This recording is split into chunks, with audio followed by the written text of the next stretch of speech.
65 proof.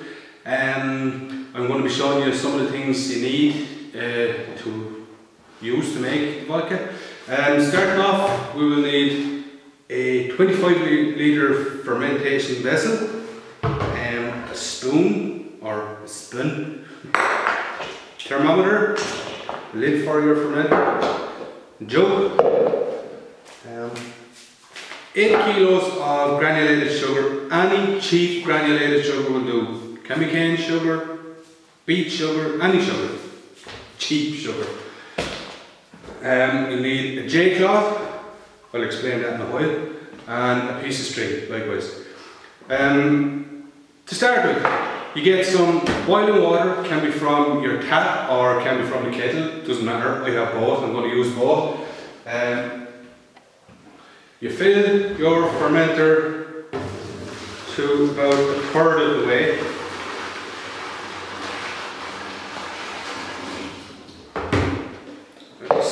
Use tap water as well.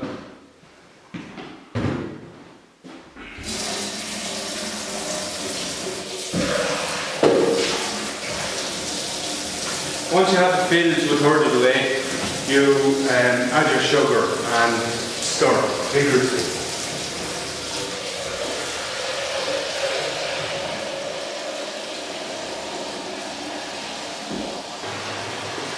Okay. Then we can add the sugar at this point.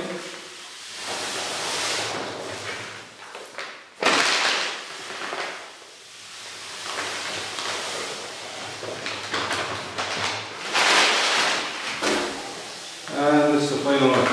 Now, you really need to stir this up because you have to dissolve all of the sugar really well. So you might be a few minutes stirring this.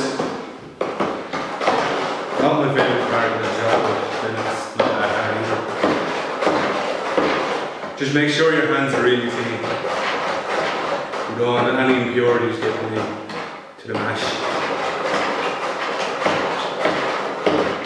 The easiest way to know when the sugar is completely melted is when you rub the spoon along the wall of the inside of the fermenter, you'll feel a gritty, sandy texture. Once the sugar has all melted, the inside of the fermenter will feel really slimy. So that's the best way to know that your sugar is completely melted.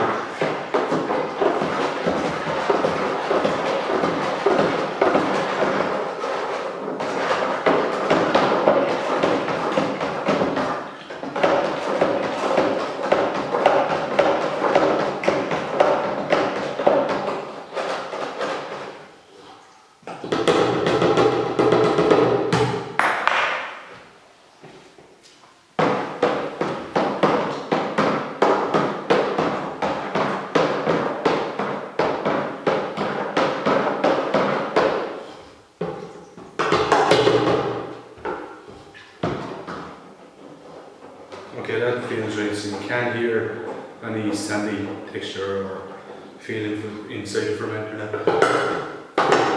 At this point, you fill it the remainder of the way to 20 litres. 20 litres, no more, because you need room for the fermentation process to work.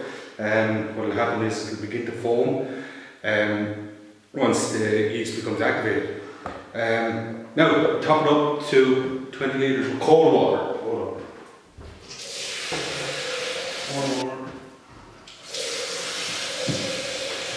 Do you know what it feels like to fall in your arms?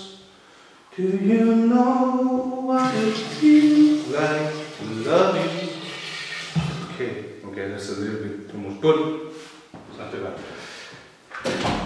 Okay. Now, at this point, we want to check the temperature of the mash to make sure it's between 25 and 30 degrees. Any more than that, and the yeast, it can kill the yeast. Any less than 25, the yeast won't start. So, turn on your thingy.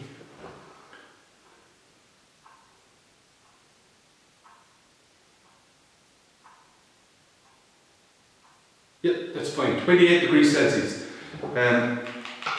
So the yeast I like to use is 48-hour turbo yeast by Alcotech.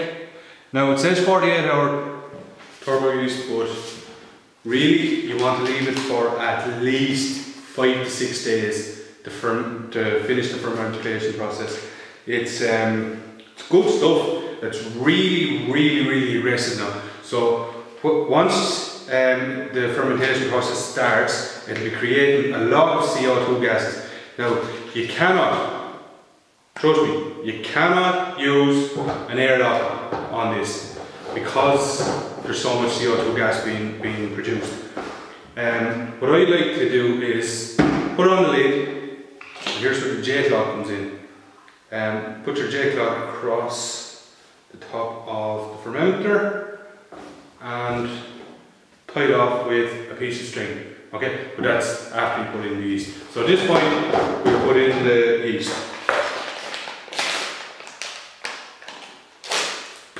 Stinky stuff. Yeast in. And stir again. Just give it a quick stir just to get the yeast mixed up in the mash. And then it won't make anything. It takes a day or so to start. Okay.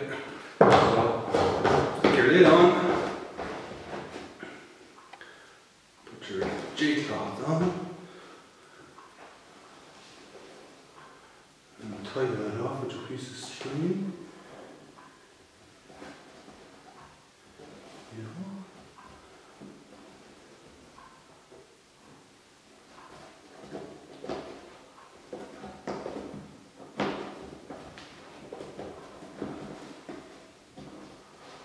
Now the J-cloth will stop any, or should stop any impurities getting into the mash. It's just precautionary. Some people don't use anything. I just like to put something on. Nothing on there.